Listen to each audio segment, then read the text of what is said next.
una ponencia o una charla en la que centrar estas jornadas, que quieren hablar del primer anuncio. Nosotros hemos trabajado durante muchísimos años en Alfa y hemos pateado toda España, yendo y llamando a todas las puertas y yendo a encuentros, a formaciones, trabajando con equipos, con parroquias, con diócesis. Y este trabajo nos ha dado pues, una perspectiva de qué está pasando. Y yo quería hablaros un poquito de lo que está pasando y de dónde encaja el primer anuncio. Dios a nosotros nos ha llevado, pues después de todos estos años, también a centrarnos en acompañar parroquias. Tenemos un curso de sacerdotes y acompañamos parroquias y nuestra puerta de entrada fue el primer anuncio. Es lo que despertó a muchísima gente. Ya por 2012, cuando Benedicto XVI lanza el dicasterio de nueva evangelización, el sínodo, y ha llovido mucho y está lloviendo mucho. Y yo sé que aquí hay mucha expectativa, que hay mucha gente caminando, y desde esta humilde experiencia pues os voy a compartir unas pocas reflexiones acerca de por dónde creemos que va el tema. Y para empezar, el título. ¿Por qué decimos el primer anuncio? A ver, esto ha saltado. Como una oportunidad para la conversión pastoral. Porque el primer anuncio es la puerta de entrada. Pero donde sigue el primer anuncio es en las parroquias, en las comunidades cristianas. Muchas veces nuestra iglesia es una iglesia que viene de la cristiandad y sabe cómo mantener la fe de los que ya tienen fe, pero se le había olvidado cómo provocar el encuentro personal con Cristo, cómo provocar el encuentro de fe. Por eso el Papa Benedicto XVI lanza el sínodo y con un documento que se llama Porta Fidei, la puerta de la fe. Por eso es importantísimo el primer anuncio. Pero la cosa no queda ahí. Si nos quedáramos en el primer anuncio, correríamos el riesgo también de una cierta autorreferencialidad. Somos los de tal, somos los de cual, nos dedicamos a hacer esto. Pero esto sirve a una misión, sirve a la misión de la parroquia, la misión de la iglesia realizada en la parroquia, en la comunidad cristiana, allá donde estés. Así que, por eso el título. El primer paso que queremos dar, que es una cita del Papa Francisco. Espero que todas las comunidades procuren poner los medios necesarios para avanzar en el camino de una conversión pastoral y misionera que no puede dejar las cosas como están. Esto es una constatación a estas alturas ya de la película. Todos sabemos que vivimos una época de cambio, o un cambio de época, mejor dicho, en el que las cosas o van para adelante o retroceden. Estamos, yo creo, ya mucho más allá de la iglesia de mantenimiento, que se decía antes. Se decía iglesia de mantenimiento, la que mantiene las cosas como están. Pero parece como que el mantenimiento ya es más bien otra cosa.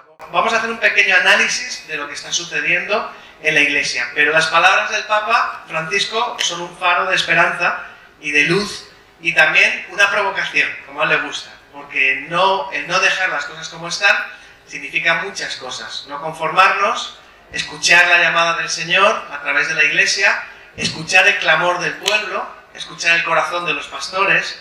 Todo eso junto es lo que está bullendo ahora mismo la iglesia. Yo creo que es un momento muy especial. Nosotros, que llevamos años, ¿no? Yo me acuerdo, pues cuando empezamos más o menos, yo empecé en Alfa 2002, 2008 ya a tiempo completo, pues llamabas a las puertas a hablar del primer anuncio y la gente decía, ¿qué es eso? Evangelizar. A mí me formaron para santificar.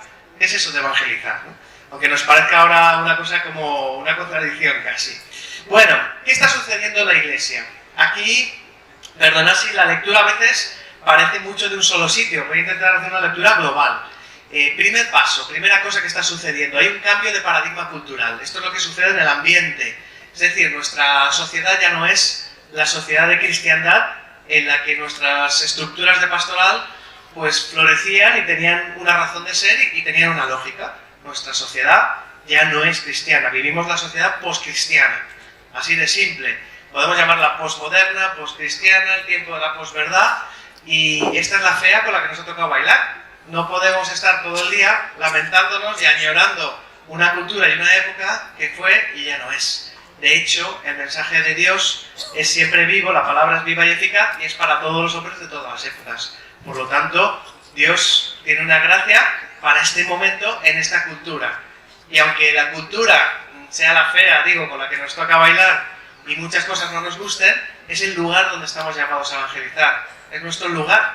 Y tenemos que tener esto muy claro. Pero este cambio de paradigma cultural nos pilla a la Iglesia con el pie cambiado. ¿Por qué? Porque venimos de la Iglesia de cristiandad, en la que la sociedad, la familia, la escuela es cristiana y todas nuestras estructuras responden a un paso 2, alimentar a los que ya tienen fe, porque se presupone la fe. Pero cuando la sociedad deja de ser cristiana, cuando cambia el paradigma, tenemos que volver al paso 1, que es el hecho del anuncio. Es decir, el primer primer movimiento de la Iglesia. Esto es el final de la cristiandad. Yo no sé si es una mala noticia o una buena noticia. Una vez hablando con un sacerdote decía, ¿qué ganas tengo de que se acabe la cristiandad? Esto cuando lo digo los sacerdotes se ríen, porque saben que sostener una estructura, cuando la estructura parece que se tambalea y parece que no sirve al fin, esto es muy Evangelii Gaudium, ¿no? Que habla de las cosas que sí que son buenas, que han dado su fruto, pero que a lo mejor ahora no están de actualidad, con lo cual tenemos que ser capaces de no dejar las cosas como están. Pues cuando vemos esto, cuando sabemos que el trabajo no es sostener un edificio por el hecho de un edificio, sino que nuestra llamada es en pos de la misión, estamos llamados a la misión de Jesucristo, que viene a salvar a los hombres, que viene a darnos la vida eterna. Entonces podemos desprendernos de aquello que no ayuda, pero que no es una estructura que a lo mejor nos podemos imaginar. Cuando uno escucha estructuras de pastoral, no es que vamos a reformar la iglesia de arriba abajo y no va a quedar nada en pie, sino que el proceso de la iglesia, el proceso de iniciación cristiana, el proceso de anunciar el evangelio, de acompañar a un converso, de acompañar a un discípulo, pues tenemos que redescubrirlo una vez más. Nada de inventar la Coca-Cola, sino es volver a nuestra esencia, a nuestro fundamento. ¿Qué pasa en muchos lugares? ¿Qué se ve? Pues que estamos gestionando la decadencia, que sabemos que nos estamos muriendo, que las cosas van para abajo y el último que cierre, como los últimos de Filipinas, a lo mejor. Y eso está bien siempre y cuando esté alineado con la misión. Pero si la iglesia nos pide una iglesia en salida, una iglesia que sale al encuentro en un mundo que necesita más que nunca el anuncio cristiano, pues no podemos conformarnos con la simple gestión de la decadencia, porque después del mantenimiento viene la decadencia. Y esto lo experimentamos y lo sabemos. Lo experimentamos en carnes propias, ¿verdad? Y no tiene por qué ser así. No tiene por qué ser así porque Dios tiene una gracia para este momento. Un ejemplo, y algo también que hemos vivido todos, lo llamo ahí la desafección post-pandemia. Los sacerdotes a nosotros nos cuentan que la media es que un 30% de la gente no ha vuelto a las parroquias después de la pandemia. No sé si estaríais de acuerdo aquí, ya me contaréis, ¿no? Pero la pandemia nos ha puesto en nuestro sitio, nos ha revelado una realidad, incluso nos ha ahorrado tiempo de gestionar una decadencia que viene inexorablemente, de darnos cuenta de quién está y quién no está, de darnos cuenta quién debe ser evangelizado, quién necesita y dónde debemos estar, ¿no? Porque nuestra misión sucede allá donde está la gente, allá donde está el mundo. No es una medida de la gente que viene a la parroquia, ni de digamos, de la gente que calienta los asientos un domingo, ¿no? Sino es una medida de la gente que enviamos. Con lo cual, estas son cosas que han pasado, tiempo de crisis, tiempo de oportunidad, tiempo de cambios. Hay gente a la que esto le pone nervioso, hay gente, en cambio, a la que esto le anima, porque dice, si hay una crisis y si hay un cambio, hay un futuro deseable, hay una visión, hay un lugar hacia donde avanzar. Podemos sacudirnos el cansancio, entonces, de estar aguantando sin saber a dónde vamos, porque ya hay un horizonte. Es un horizonte que la Iglesia nos está dibujando clarísimamente en su magisterio. Y por eso vamos también a hablar un poquito del magisterio, pero está claro que la situación, esto no es mío, esto lo dice Santiago Pons, el rector de la Facultad de Valencia, ¿no? Él dice, fijándose en un autor, en que los cambios que han sucedido no han sucedido en 15 siglos. Yo no iría tan para atrás, a lo mejor dices, a lo mejor no han sucedido en 5 siglos o en 4 siglos, pero obviamente estamos ante un cambio que saldrá en los libros de historia. O sea, habrá un antes y un después, igual que la sociedad, de la modernidad a la posmodernidad. ¿Cuál es ese cambio? ¿Cómo lo llamamos? ¿Cuál es nuestra iglesia, ¿no? En este cambio? Bueno, antes de llegar a eso, os voy a explicar el ciclo en el que muchas veces observamos que están las parroquias. Una iglesia, no tengo un puntero, pero bueno, veis el triangulito, y el triangulito, los triángulos tienen ángulos, ¿verdad? Lo más importante es que los ángulos estén bien planteados, porque las líneas ya vienen dadas si el ángulo está bien hecho. Pero ¿qué pasa cuando se rompen los ángulos? Cuando no entendemos bien las coordenadas, cuando perdemos, ¿no? Los puntos de referencia. Venimos de una iglesia que sacramentaliza.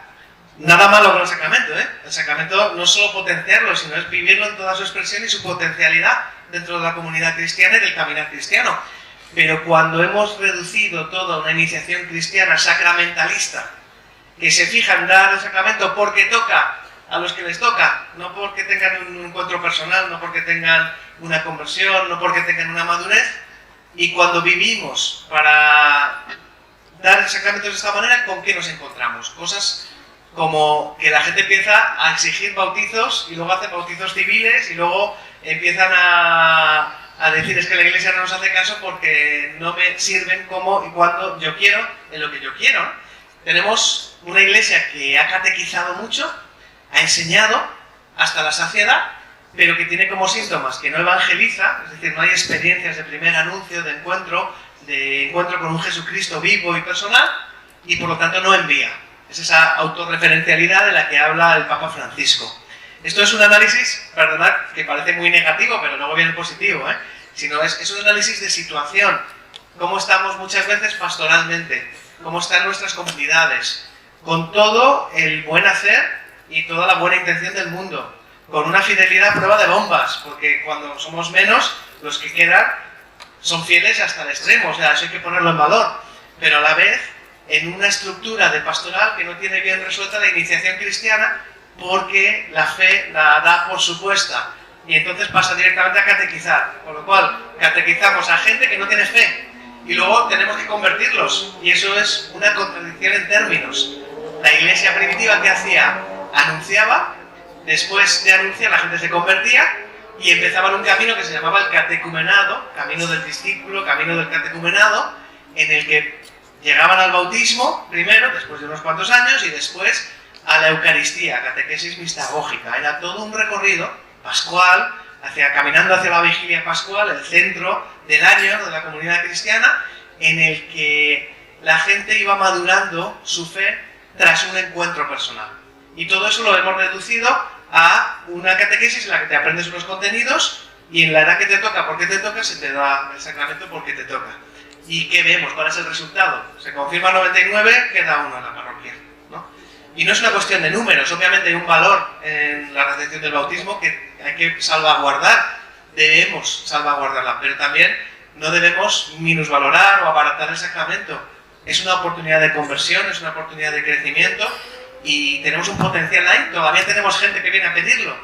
Pero bueno, me estoy adelantando a cosas. Quería con esto dibujaros un poco este ciclo en el que muchas veces caemos. Pero algo está cambiando. Nosotros somos testigos, llevamos ya 14 años, 15 años, ya he perdido la cuenta, dedicados a esto de la nueva evangelización y ha cambiado el ambiente. La gente en muchos sitios está caminando y están sucediendo cosas. ¿Qué cosas están sucediendo? Primera cosa que se ve es el auge de los métodos.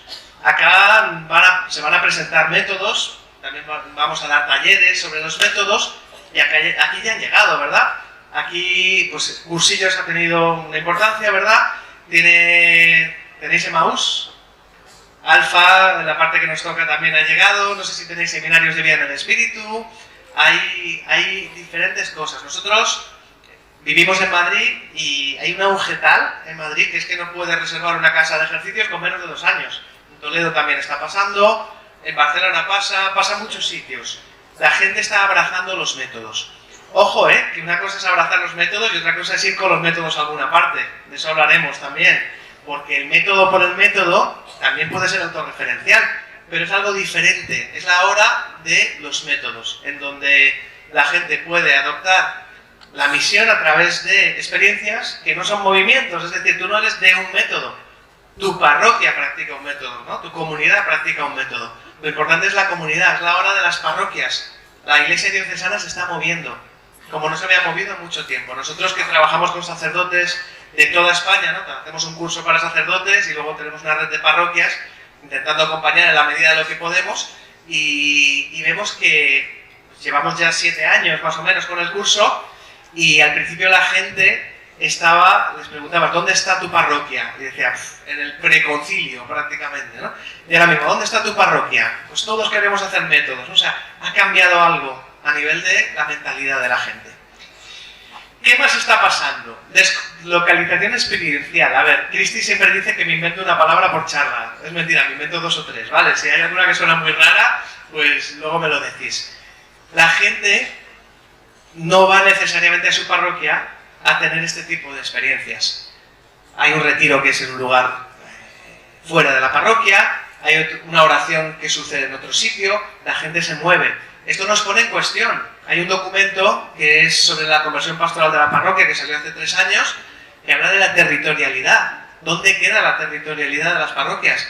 Es un tema que está abierto. ¿Por qué? Porque la Evangelii Gaudium habla del territorio existencial. Encontrar a las personas en su territorio existencial, allá donde viven, allá donde están. Esto nos habla al sexto continente, el Internet, pero también a que han cambiado las reglas del juego. Está sucediendo, no sabemos a dónde va, o sea, solo lo describo. ¿Qué vemos también? Un deseo profundo de comunidad. La gente busca experiencias de encuentro personal, las encuentra en los métodos y sienten que después del método tienen que caminar en cristiano en una comunidad de fe. Y a veces las parroquias no saben resolver bien esto porque entre el primer anuncio, digo yo siempre, y la misa del domingo hay un mundo.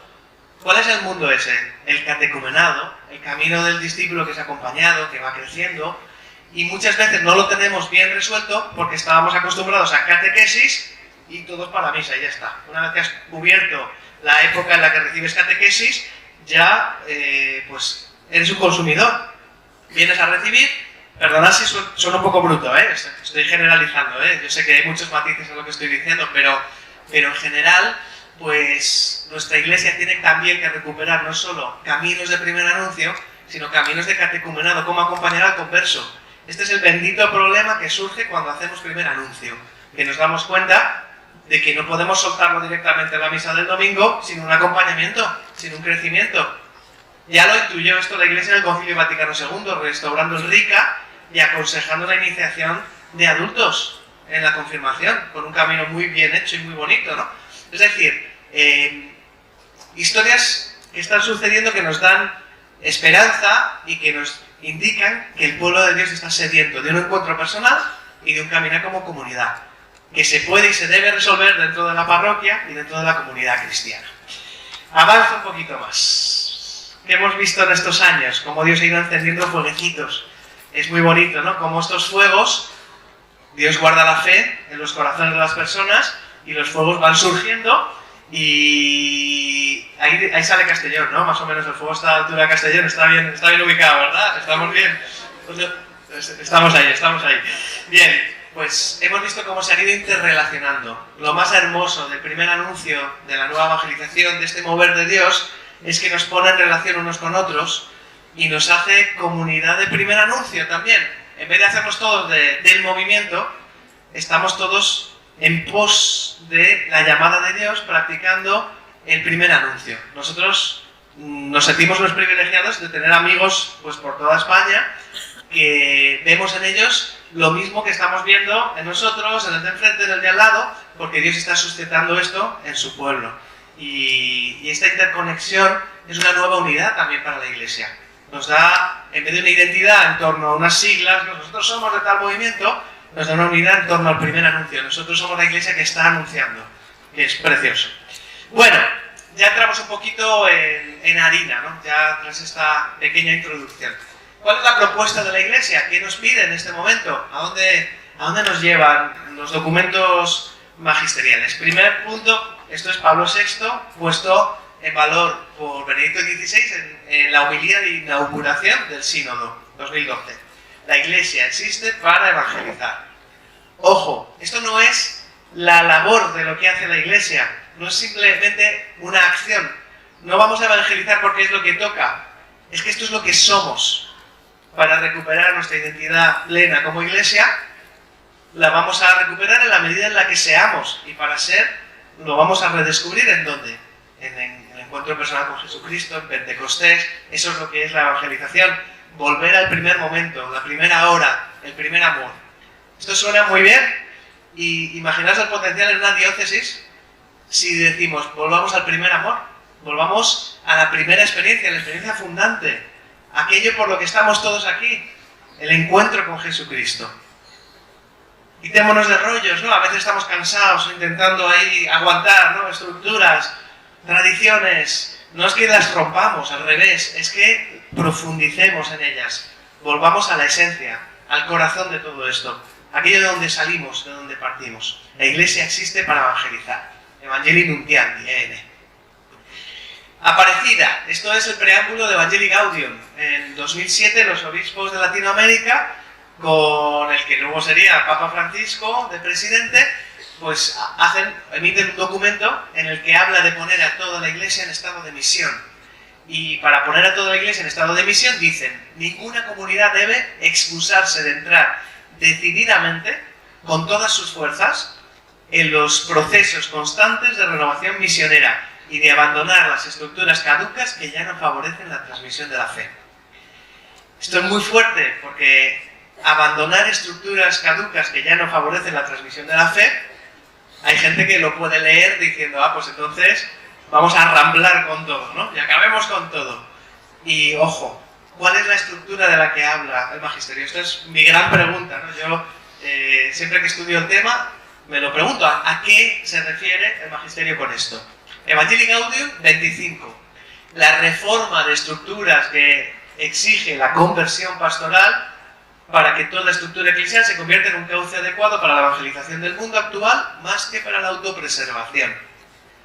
Fíjate que Evangelii Gaudium Aparecida habla de acabar con estas estructuras caducas, Evangelii Gaudium habla de la reforma de las estructuras, y uno diría, entonces, ¿qué hacemos, no?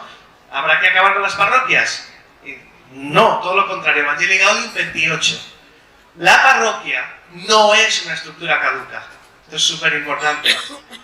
Precisamente porque tiene gran plasticidad, puede tomar formas muy diversas que requieren la docilidad y creatividad misionera del pastor y de la comunidad. Pastor, comunidad, con responsabilidad. Aunque ciertamente no es la única institución evangelizadora, si es capaz de reformarse y adaptarse continuamente, seguirá siendo la misma Iglesia que vive entre las casas de los hijos. Esto es una formulación de Christi Fidelis Laici. 1985, la exhortación apostólica sobre los laicos habla de la Iglesia como la casa, la parroquia como la Iglesia entre las casas de los hijos. Es toda una eclesiología. Es poner el centro en la comunidad cristiana, en las casas, y la parroquia es el conjunto, es lo que hay en medio de nosotros, en medio de las casas. No es solo el templo. Y lo bonito y lo hermoso es que la Iglesia nos está invitando a un cambio de estructura, que no es un cambio de la parroquia, sino que está invitando a la Iglesia, a la parroquia a ser elástica, a adaptarse, a reformarse para cumplir su fin. ¿Y cuál es el fin? La evangelización del mundo actual, ser cauce adecuado para la evangelización del mundo actual. ¿Cómo se come esto? Entonces, ¿de qué estamos hablando con la conversión pastoral y la renovación de las estructuras? Yo lo tengo clarísimo. Estamos hablando de renovar el cómo y el cuándo de la iniciación cristiana. Esto anotando porque el plan teológico es lo más importante. Debemos bautizar, por supuesto, cómo lo hacemos y cuándo lo hacemos. Debemos dar la primera comunión, por supuesto, cómo lo hacemos y cuándo lo hacemos. Esto en plan provocativo, ¿no? El padre Malone, en un libro que habréis leído muchos de los sacerdotes, Una renovación divina, un sacerdote de Canadá que empieza una parroquia de nueva evangelización con permiso del obispo vendiendo 3 parroquias, dice, aquí en la parroquia, ¿me quiero bautizar? Sí, pero todavía no. Te invitamos a ser parte de la comunidad, te invitamos a tener un encuentro personal, te invitamos a pasar por el primer anuncio. ¿Por qué? Porque ya se ha acabado esto de bautizar a no conversos, ¿no? Si el converso es el que se bautiza. Provoquemos el espacio donde puede haber un encuentro personal. Adoptemos la cultura del primer anuncio en las parroquias. En República Dominicana, de donde es Christi, en las parroquias hay departamento de primer anuncio. Y ahora en la conferencia episcopal tenemos por fin departamento de primer anuncio.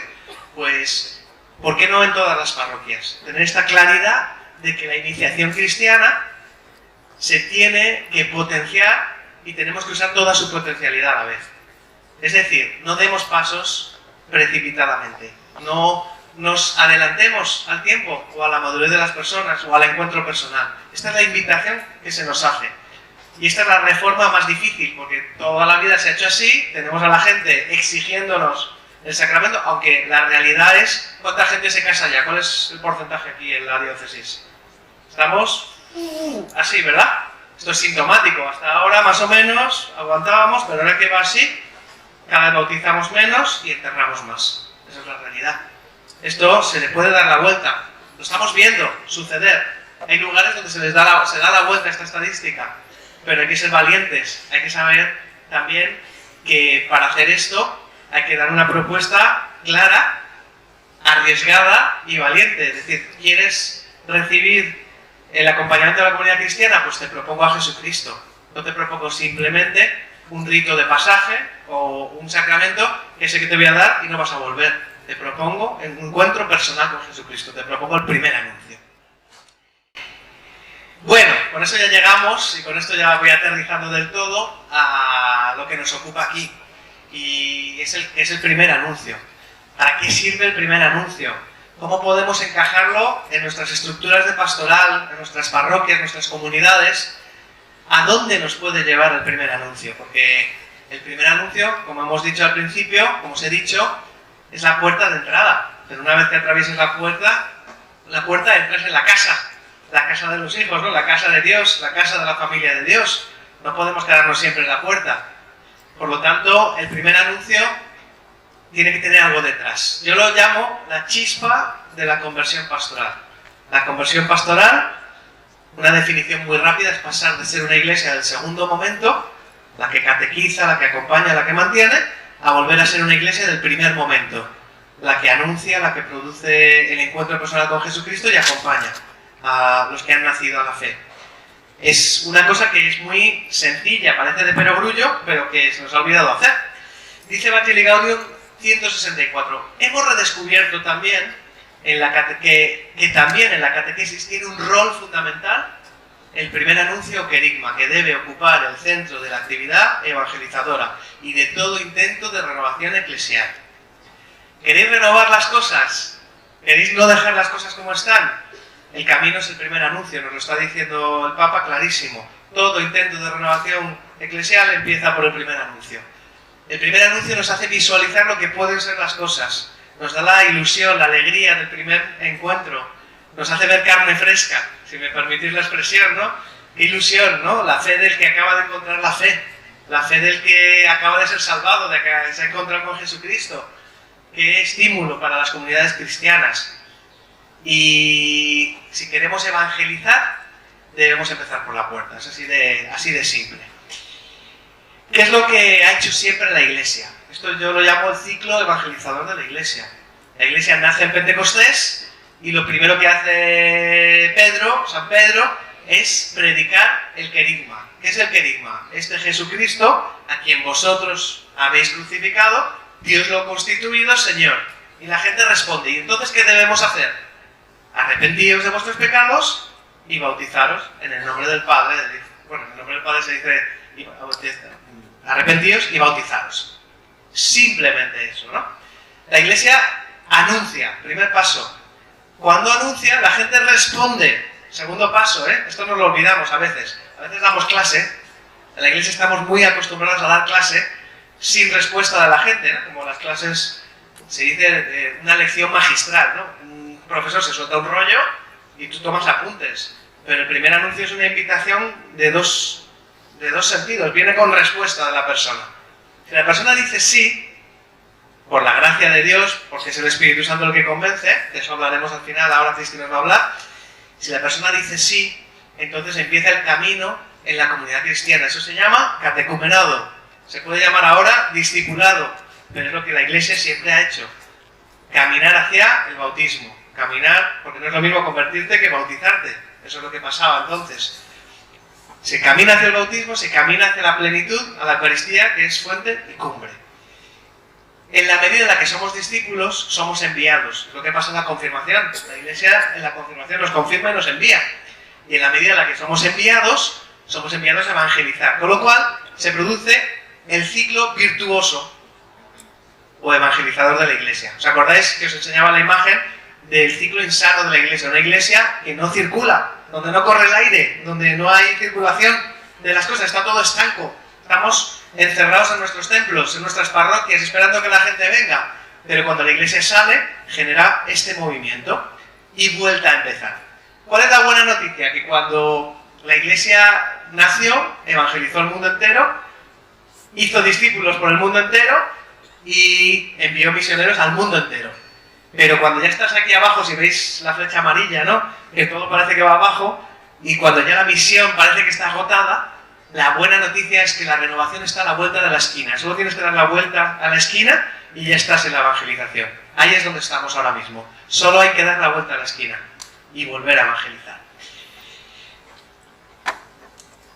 ¿Por qué el discipulado es la clave de todo esto? Yo os decía que el primer anuncio es la puerta, discipulado es el siguiente paso. Hay un primero y un segundo paso. Decía Benedicto XVI, evangelización y discipulado son dos caras de la misma moneda, lo dijo en Aparecida. Es una clave, ¿por qué? Porque Jesús nos llama a ir, esto no lo sabemos, Mateo 28, y hacer discípulos, bautizar y enseñarles a hacer todo lo que yo he mandado. Pero la clave de esto que nos dice Jesús, que es una traducción que sugiere Malo en su libro, es, por lo tanto, hacer discípulos yendo, bautizando y enseñando. La clave de todo es hacer discípulos. ¿Cómo evangeliza la iglesia? Haciendo discípulos. No es solo el primer anuncio, no es solo te anuncio a Jesucristo, sino que te acompaño y te acompaño para hacer de ti un discípulo. Esa es la evangelización completa. Solo es una nota porque aquí estamos hablando mucho del primer anuncio, pero tenemos que tenerla en cuenta. ¿Con qué nos quedamos? Y ya termino casi. Esta es una de las dos palabras que me invento por charla. El primer anuncio nos ayuda a volver a iniciar, a volver a empezar. Es un camino reiniciático. Me perdonáis la palabra, ¿vale? Significa que, como cuando un coche se apaga, hay que volver a encender el motor, necesitamos la chispa para que el motor arranque, y una vez que arranque, echarnos a andar. Y que corra el aire, que la cosa... Me estoy acordando, voy a contar un chiste, ¿vale? El padre Loring, que es muy querido, ¿no? Decía, el baile, entre el sujeto y la sujeta, que corra el aire, muy importante, ¿no? Pues tiene que correr el aire, tenemos que dejar correr el aire del Espíritu Santo.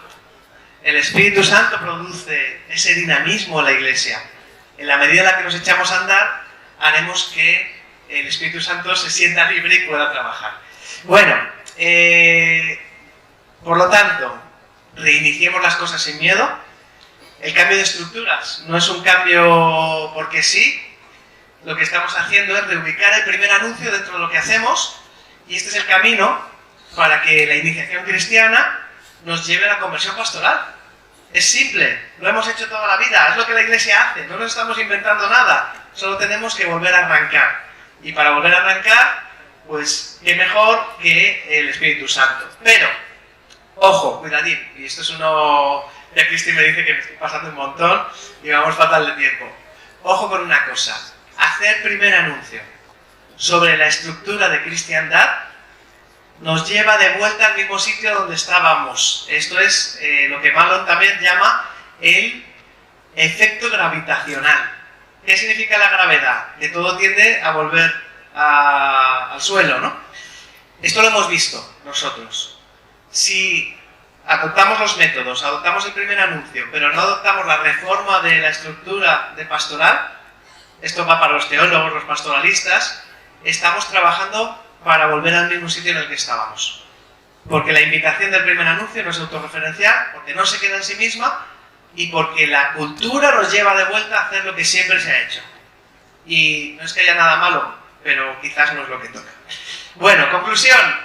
Necesitamos al Espíritu Santo y para eso la parresía. Invito a todos a ser audaces y creativos en esta tarea de repensar objetivos, estructuras, estilos y métodos evangelizadores de las propias comunidades. Y el camino para la renovación parroquial, que empieza por el primer anuncio y desemboca en la conversión pastoral, que requiere este cambio de estructura pastoral, nos lleva a volver a Pentecostés. Volvamos a Pentecostés. Y Cristi nos va a hablar del Espíritu Santo y Pentecostés.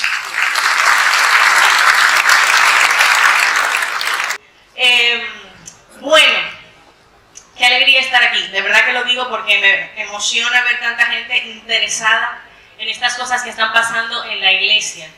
Nueva evangelización. O sea, yo creo que en encuentros como este se escuchan muchas palabras o palabras que a lo mejor entendemos más o menos, no lo entendemos del todo, hay gente que sí, hay gente que no, y se escuchan cosas como nueva evangelización, se escuchan cosas como discipulado, que parece en muchos lugares una terminología completamente nueva, que parece que sustituye la catequesis, conversión pastoral, renovación de estructuras, renovación pastoral, cambio de cultura también se habla, ¿no? Son como muchas cosas que nos suenan en la cabeza y nos suenan en este tipo de encuentros y en estas charlas. Y yo muchas veces me quedo con la duda de si realmente estamos entendiendo todos estos palabras a la vez, ¿sí? o si son cosas que necesitamos explicar mejor. Yo no me voy a dedicar a explicarlo, voy a hablar de una cosa mucho mejor que definir estas cosas. Está muy bien, yo creo que vivimos en un momento apasionante, yo creo que es un momento histórico, es un momento de estar como en un quicio. Me perdonáis que yo soy dominicana, con lo cual no voy a decir jamás quicio, sino quicio de la puerta, pero me entendéis, ¿no? Entonces, yo aporto aquí un poco de latinidad. Me encanta porque aquí hay palmeras, como en mi país. Cuando vine dije, ¡oh, hay palmeras! Se parece a la República Dominicana. Entonces, volviendo a que estamos en un momento apasionante, en un momento histórico, en un quicio entre lo que es la cristiandad y la poscristiandad. Nos encontramos en este momento definitivo y apasionante. Y hay un término, hablando de terminología rara, que nunca puede faltar cuando nosotros hablamos de nueva evangelización, cuando nosotros hablamos de renovación parroquial y pastoral. Y este término es Pentecostés. Pentecostés. Muchas veces creemos que meter al Espíritu Santo en este tipo de encuentros, a veces uno se queda con la sensación de que, claro, lo ponemos porque hay que ponerlo. Pero lo que nos interesa es lo nuevo que nos tienen que contar. Y yo creo que esto es un error porque el Espíritu Santo, volver a Pentecostés, a ese momento fundamental y fundante, es mucho más, o sea, que lo que nosotros pensamos. No es una parte más de este proceso de renovación. Escuchad bien esto, no es una parte más. Es lo que funda y fundamenta este proceso. Fundamental y fundante. Deberíamos quedarnos con estas dos palabras cuando pensamos en el Espíritu Santo. Fundamental y fundante. Si no visitamos Pentecostés, si no volvemos a Jerusalén, a ese momento en el cual la iglesia empieza, que es cuando viene el Espíritu Santo, jamás podrá ocurrir un cambio real en nuestra iglesia. Tenemos que recobrar eso, tenemos que volver a lo importante. Por más bien que lo hagamos, por más que nos esforcemos, por más planes, por más estrategias, por más formaciones que tengamos, que están bien, que está bien que tengamos todas estas cosas, tenemos que volver a Pentecostés. Todo empieza allí. ¿Cambia la diapositiva? Tengo aquí un cambiador de diapositiva. Hechos 1:4. El Señor, antes de irse al cielo, le dice a sus discípulos: no os marchéis de Jerusalén hasta que venga la promesa de mi Padre, el Espíritu sobre vosotros. Y más adelante en el versículo 8 dice: recibiréis la fuerza del Espíritu Santo, que vendrá sobre vosotros, y seréis mis testigos en Jerusalén, en toda Judea, en Samaria y hasta los confines de la tierra. Os conviene que yo me vaya, nos dice el Señor. Básicamente lo que dice aquí es: no deis absolutamente ningún paso, no os mováis hasta que recibáis el poder, hasta que venga el poder de mi Padre. Claro, hasta aquí suena bien, ¿no? ¿Estáis atentos? No hay nadie durmiéndose, ¿no? Los del calor seguro que no, ¿no? Lo bueno de estar en estos sitios así más calurosos es que el sueño nos cuesta quizá un poquito más, ¿no? Me vais a decir probablemente, Cristi, pero A ver, si el Espíritu Santo lo tenemos trilladísimo, lo tenemos. ¿Sí o no? ¿Lo tenéis o no lo tenéis? Yo no os veo muy convencido. ¿Tenéis al Espíritu Santo o no tenéis al Espíritu Santo? Sí. Con fuerza, lo tenemos. Eso es indiscutible. La pregunta que os hago hoy, importante es, ¿se te nota el Espíritu Santo? ¿Se nos nota? Hay gente que dice que sí, hay gente que dice que no. Eso es una gran pregunta. ¿Se nos nota el Espíritu Santo? ¿Se nota el poder de Dios en nuestra acción pastoral? ¿Se nota en nuestras parroquias? ¿Se nota en nuestras comunidades? ¿Se nota en nuestros planes? ¿Se nota en la evangelización que hacemos, en ese primer anuncio? ¿Se nota o no se nota? Sí, sí se nota, pero no aquí. Me encantó esa respuesta. ¿Cuál fue? Ahora. Se nota. Bueno, aquí hay una mujer que dice que se nota. Muy bien, bendito sea Dios, si se nota. Hay otra gente que no está muy convencida. La idea es que lleguemos a un consenso en algún momento, ¿no? Y que se note que todos estemos de acuerdo con que tenemos al Espíritu Santo, que no es solamente una cosa que se quedó en el bautismo, sino que es vida y da vida a lo que es nuestra iglesia. Vale. Ahora me atacan, luego que tarda 35 minutos, ahora me atacan. Entonces, necesitamos un cambio de cultura o un cambio de ADN. ¿Qué creéis? ¿Cambio de cultura o ADN? ¿ADN? ¿Cultura? A ver, la cultura es una cosa cambiante, lo sabemos, ¿no? Es una cosa que se puede crear, que se puede establecer. El ADN, en cambio, y valga la redundancia, no se puede cambiar. El ADN es esa cosa que nos configura en lo más profundo de nuestro ser. Y a nivel de iglesia, el ADN de la iglesia se implementa, digamos, en Pentecostés. En Pentecostés se establece el ADN, con lo cual podemos cambiar la cultura. Se puede cambiar la cultura. Muchas veces debemos influir en que la cultura cambie. Pero cambiar el ADN es una cosa muchísimo más complicada. Eso no se puede hacer. Lo bueno que tenemos es que nuestro ADN es bueno. Es Pentecostés, es el Espíritu Santo, es el poder de Dios. La iglesia existe ¿para qué? Para evangelizar. Pablo VI. La iglesia existe para evangelizar. Es parte de lo que nosotros somos, de nuestra identidad más profunda como iglesia. Existimos para esto. Hay mucha gente dentro de la iglesia que, aunque digamos aquí así todos en coro, tenemos al Espíritu Santo, muchas veces no tenemos una familiaridad con el Espíritu de Dios. Muchas veces nos falta no solamente saber que lo tenemos, sino que se nos note en la familiaridad y en los hechos que permitimos que sucedan a través nuestro y en nuestra comunidad. Muchas veces queremos enviar a gente a la misión y hablamos mucho de misión, envío, ¿no? Pero se nos olvida que la misión a la que el Señor nos ha enviado tiene que estar respaldada por el poder del Espíritu Santo. Misión sin poder, imposible. Misión sin poder son dos cosas que no casan.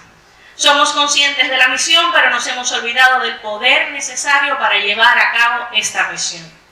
Enviamos a gente a la misión que a lo mejor no ha tenido un encuentro personal con Jesucristo. Con lo cual, todo esto se trata de volver a lo importante, de volver a lo que nos fundamenta, de volver a lo que hace posible que este cambio que todos anhelamos pueda suceder. La palabra clave, poder de Dios, poder.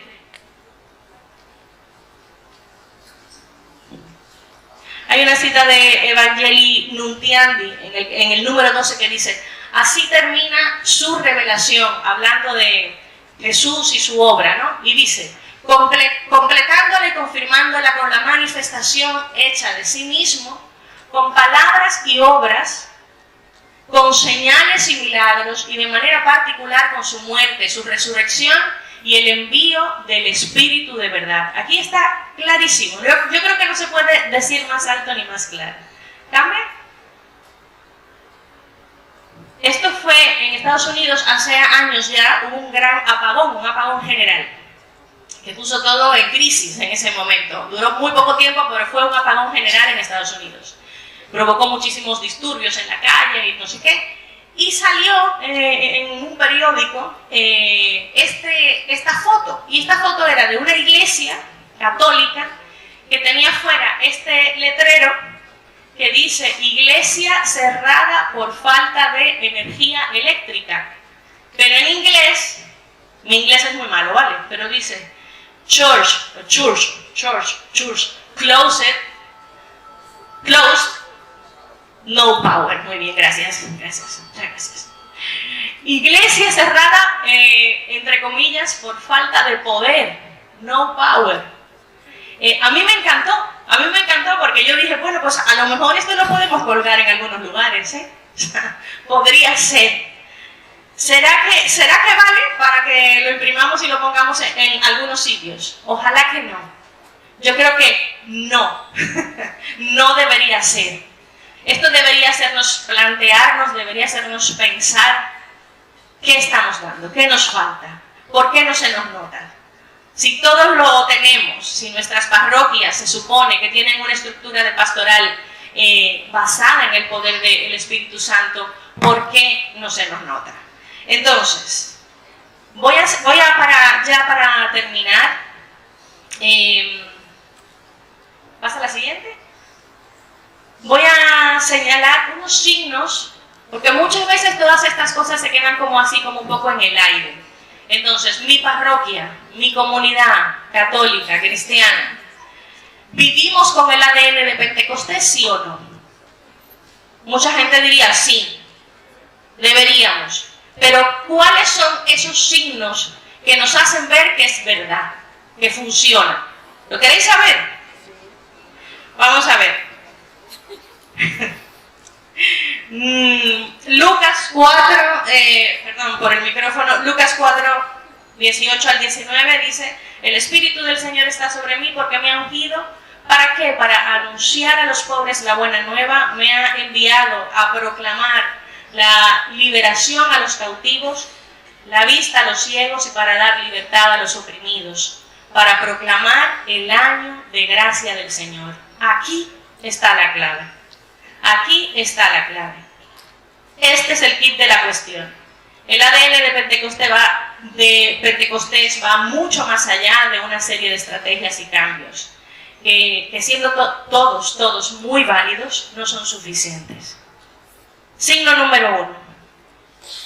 Anuncio de la buena nueva, anuncio del querigma, de Jesucristo. Es una persona.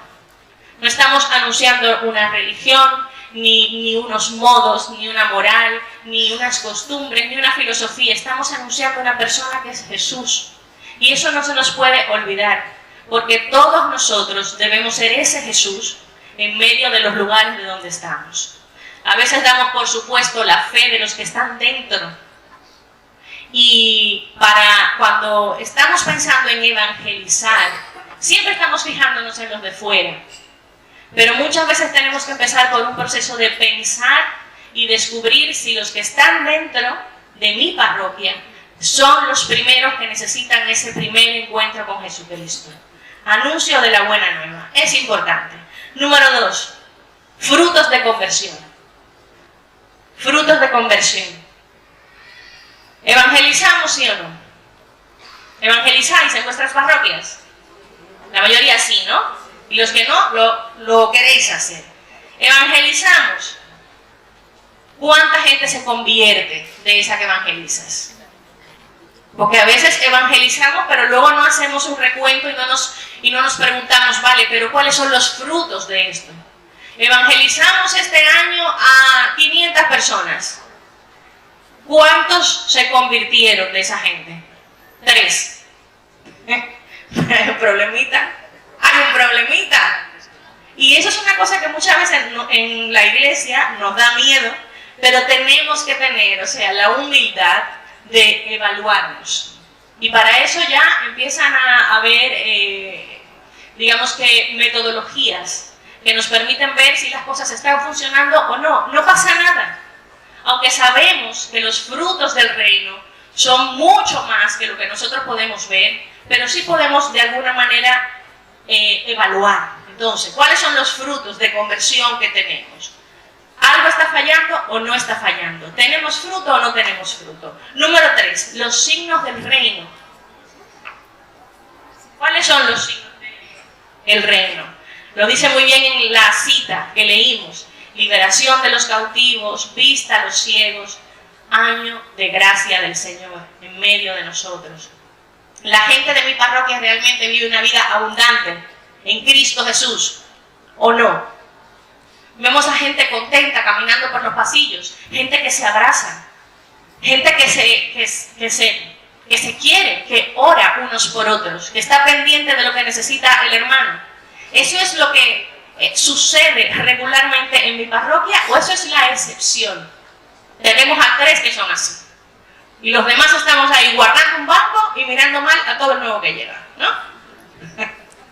Entonces, vida, poder de Dios. Y número 4 ya, para terminar, fecundidad. Esto es otro signo de que tenemos el ADN de Pentecostés. Fecundidad. ¿Es mi parroquia un organismo sano, fecundo, donde todo el que llega encuentra un lugar donde refugiarse, donde encontrarse con Dios, donde crecer, donde vivir una fe sana? Una fe que le permita ser un discípulo de Jesucristo, que va caminando en un proceso de conversión día a día, que es enviado a la misión. ¿Tenemos eso o no tenemos eso? Resumen. ADN de Pentecostés se debe ver anuncio de la buena nueva. Todos estamos llamados a evangelizar, a anunciar. La iglesia existe para evangelizar. Los frutos de conversión, número 2. Número 3, los signos del reino, el poder de Dios se tiene que ver. Y número 4, ¿somos fecundos o no lo somos? Entonces, hermanos, queremos una auténtica renovación que sea más que cosmética. ¿Sí? Volvamos a Pentecostés. Es la palabra. Ven Espíritu Santo. Ven Espíritu Santo. O sea, no es más que eso. Es devolverle al Espíritu Santo el lugar que le corresponde. No seamos como la niña ya terminando de catequesis, una niña pequeña que le preguntaron ¿cuáles son las 3 personas de la Trinidad? Nuestro Dios que es trino. ¿Cuáles son esas 3 personas? Y la niña pequeña dijo, pues muy fácil, el Padre, el Hijo y una palomita que vive con ellos. Saquemos a la palomita de los vitrales y vamos a devolverle la centralidad que tiene en la evangelización y en la iglesia. Amén. Amén.